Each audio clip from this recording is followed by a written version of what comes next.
Hello friends, अभी हम पढ़ रहे हैं हिस्ट्री में। जो पिछले क्लास में पढ़े थे उस क्लास को आप नहीं देखे थे, उस क्लास को अवश्य देखिएगा। चलिए आज हम कुछ समझते। देखिए, सबसे प्राचीन फसल है गेहूं और जौ। एग्जाम में इस प्रकार पूछा गया और पूछने की संभावना भी रहती है। ठीक है, सबसे प्राचीन फसल गेहूं और जौ। ठीक है, मनुष्य ने किस धातु का प्रयोग किया? तांबा धातु। मनुष्य जो व्यक्ति थे तांबा धातु का प्रयोग किया था।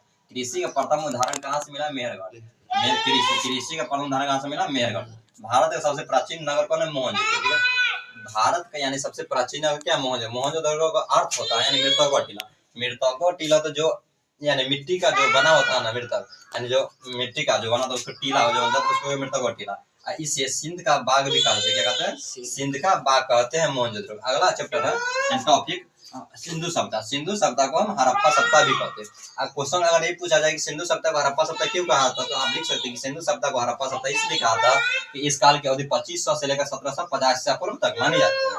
और काल 2500 से लेकर 1750 ईसा पूर्व का मतलब बैग। ठीक है, विस्तार का हड़प्पा सभ्यता त्रिभुजाकार विस्तार यानी हड़प्पा सभ्यता खोज करते 1921 ईस्वी में किसने किया था? राय बहादुर दयाराम सवानी ने एक व्यक्ति ने किया था।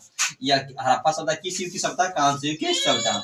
यह सबसे बड़ा स्थल कौन है? मोहनजोदड़ो। हड़प्पा सभ्यता सबसे बड़ा स्थल कौन है? मोहनजोदड़ो। 1922 ईस्वी मोहनजोदड़ो खोज हुआ था। किसने किया? राखालदास बनर्जी ने। राखालदास बनर्जी ने। इसका किस नदी किनारे स्थित? सिंधु नदी किनारे। और सिंधु नदी कहाँ स्थित है? भारत के मानचित्र में देखिएगा कहाँ स्थित है? भारत के मानचित्र में देखिएगा तो पाकिस्तान में स्थित। कहाँ स्थित है? पाकिस्तान में।